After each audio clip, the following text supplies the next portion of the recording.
Oke,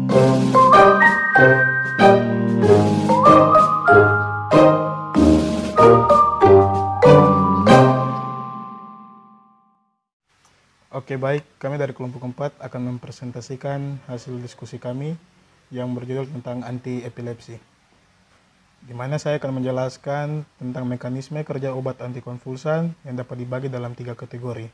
Yang pertama ada penghambat kanal ion positif atau voltage ion channel sebagai NA channel dan kalsium channel. Berikutnya adalah mengurangi aktivitas reseptor glutamat sebagai penghambat reseptor NMDA dan HMPA. Yang terakhir adalah meningkatkan aktivitas inhibitor neurotransmitter atau GABAergic, di mana ada agonis reseptor GABA, modulasi sintesis GABA, menghambat reuptake GABA, dan menghambat degradasi GABA. Baik, saya akan menjelaskan aktivitas golongan obat anti-epilepsi pada potensial aksi sistem saraf.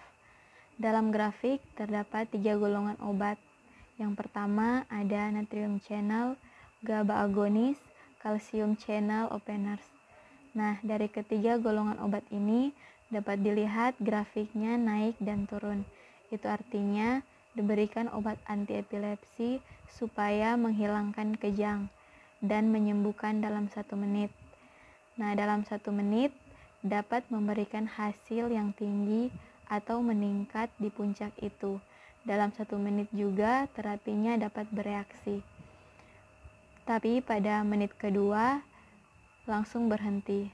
Itu berarti reaksinya cepat dan hilangnya juga cepat. Kemudian pada golongan natrium channel, titik grafiknya dimulai dari area yang tidak datar atau agak naik. Itu berarti bila meminum obat golongan ini itu langsung bereaksi atau hilang. Jika pada golongan GABA agonis, titik grafiknya dimulai dari area yang datar, sehingga dia bereaksi dulu baru hilang. Kemudian pada gambar voltage ada 2 bagian yang terdapat, yaitu natrium channel dan kalsium channel. Nah, dan yang menunjukkan yang lebih kuat yaitu natrium channel, karena titiknya hampir memuncak. Yang berikut penghambat kanal ion positif atau voltage gate ion channel. Ada 2, yaitu penghambat kanal ion natrium dan penghambat kanal ion kalsium. Pada penghambat kanal ion natrium terdapat golongan hidantoin atau fenintoin, karbamazepin, oksikarbazepin, valproat, sonisamid, lamotrigin, dan penghambat kanal ion kalsium yaitu valproat dan evosuximid. Sekarang saya akan menjelaskan tentang penghambat kanal ion positif. Aktivitas kanal ion positif berperan dalam proses depolarisasi dari neuron. Pada tahapan depolarisasi, setelah kanal ion natrium terbuka dari ion dan ion masuk ke dalam sel, kanal ion akan tertutup secara spontan. Tahapan ini disebut inaksitasi.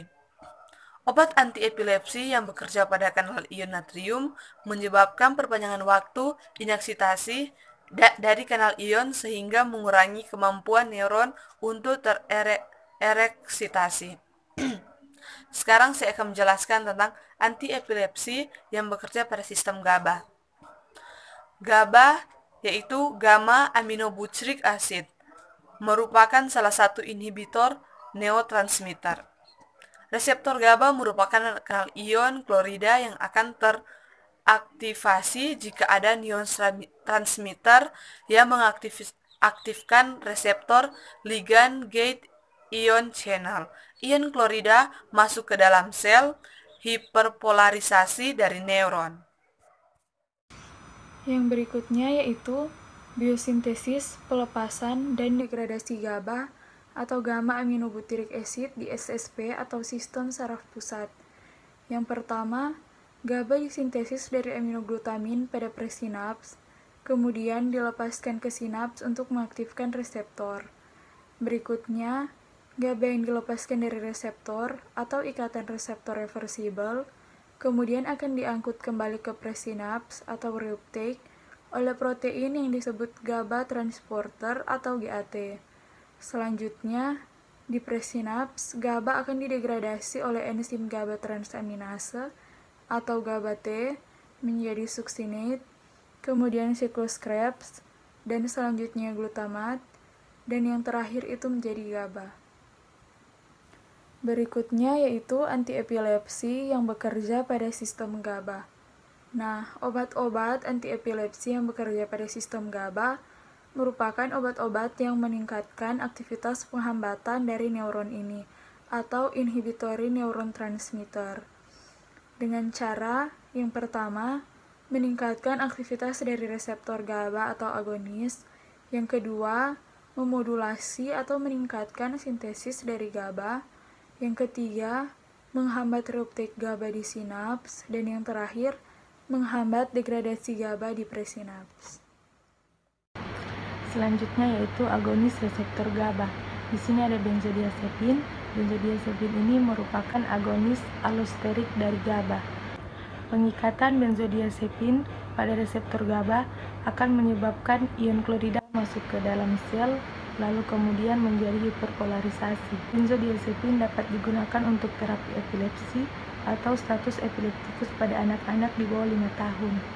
Contoh golongan benzodiazepin untuk terapi epilepsi yaitu clonazepam, diazepam, lorazepam, clorazepam, dan clobazam.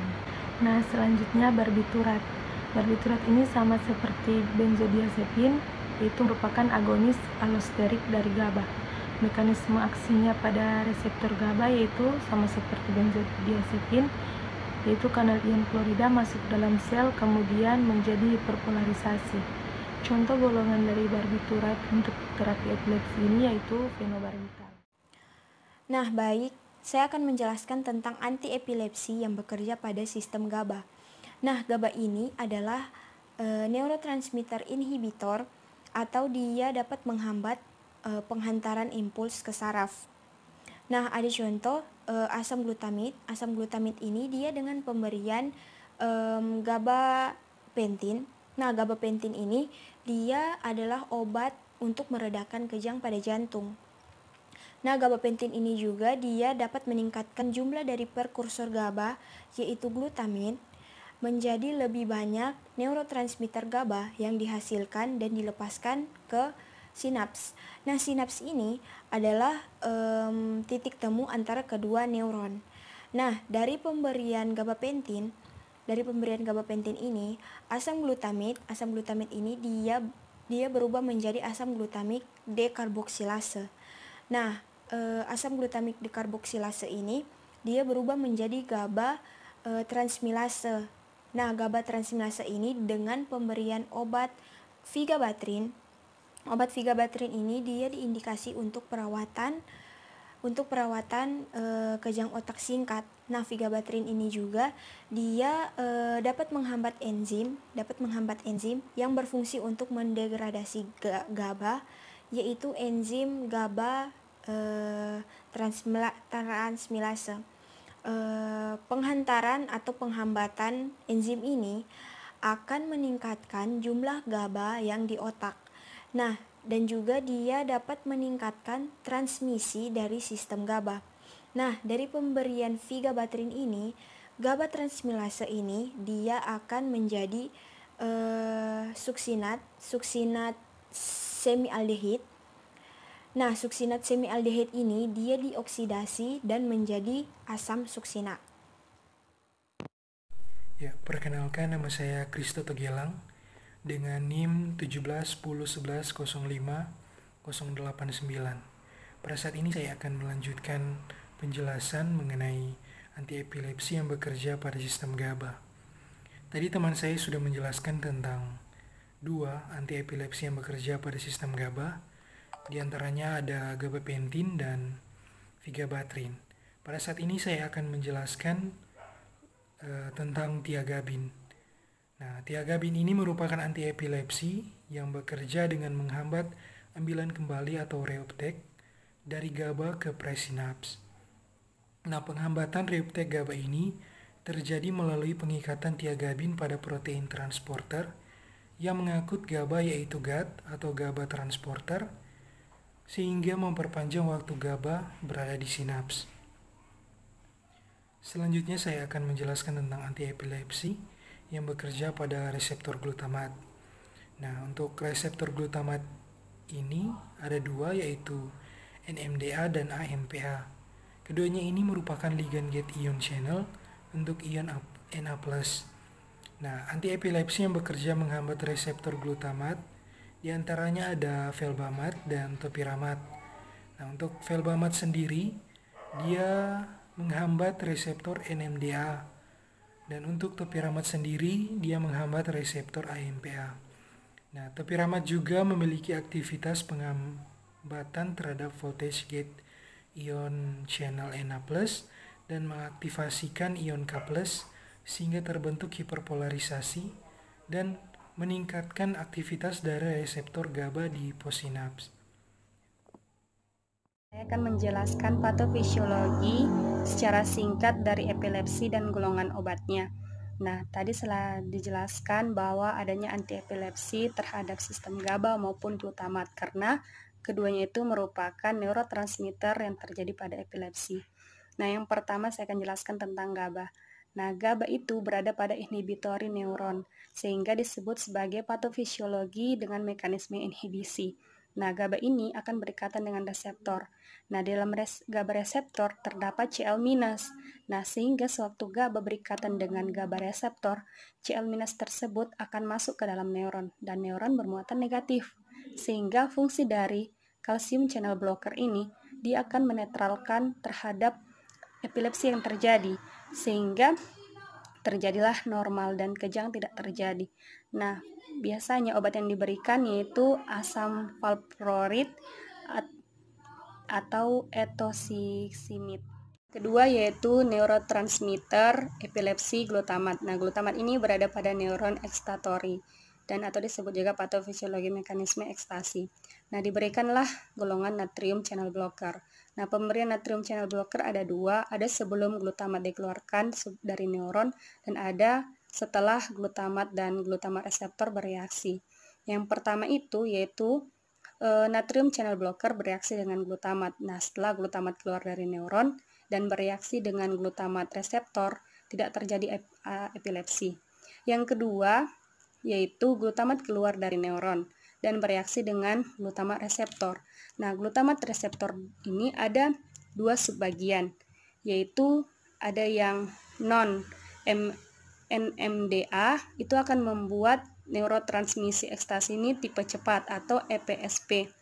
Yang kedua itu reseptor dari glutamat ini juga bisa bermuatan NMDA, yaitu EPSP yang akan lebih lambat. Sehingga sebelum terjadi itu diberikanlah natrium channel blocker, yaitu bersifat Na+, sehingga dibatasi tidak terjadilah epilepsi pada neuron. Sekarang saya akan menjelaskan tentang tata laksana pengobatan epilepsi berdasarkan buku farmakoterapi di Piro. Ini adalah golongan antikonvulsan untuk sindrom epilepsi. Nah, diklasifikasikan berdasarkan tipe kejang ada 4, ada parsial, absan, mioklonik, dan tonik-klonik generalisata. Saya akan menjelaskan sedikit tentang tipe kejang tersebut. Yang pertama adalah parsial.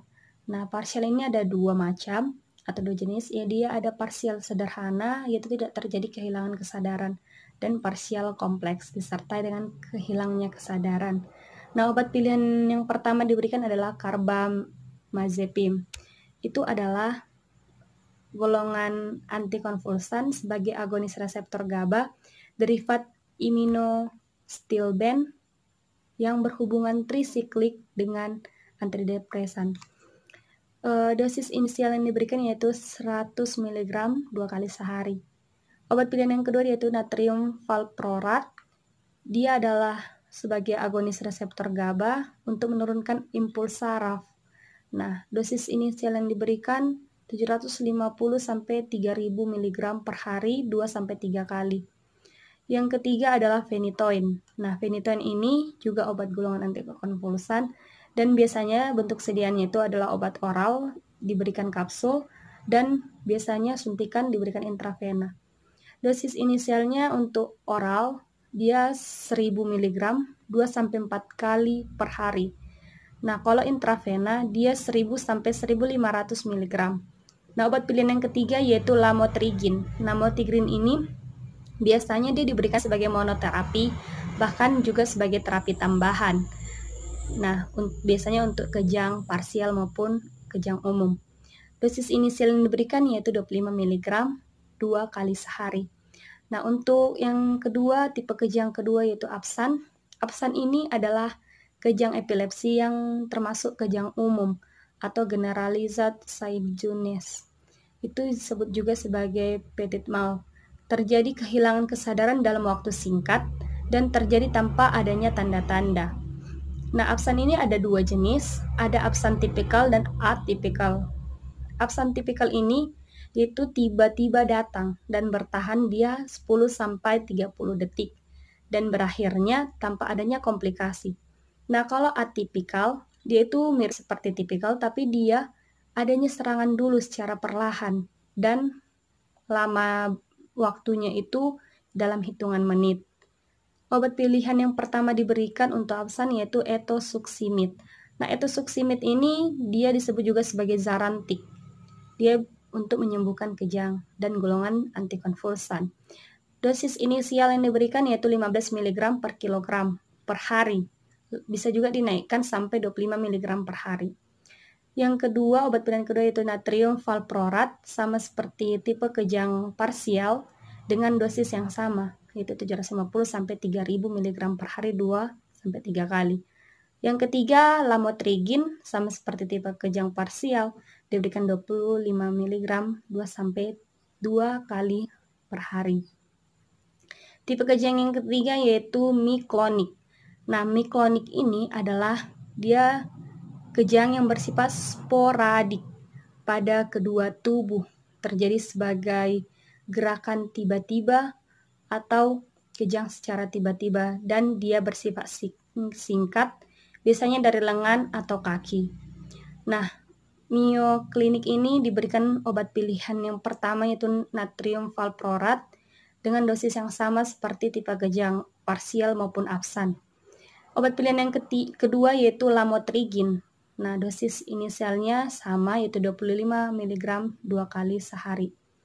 Yang ketiga adalah clonazepam. Nah, clonazepam ini adalah golongan antikonvulsan dan bisa juga disebut sebagai benzodiazepam. Nah, ini dosis inisialnya untuk dewasa 0,5 mg per hari, untuk anak-anak 0,01 sampai 0,03 mg per kilogram per hari dalam 2-3 dosis. Nah, yang terakhir tipe kejang yaitu tonik dan klonik generalisata. Itu adalah kejang yang untuk seluruh bagian otak.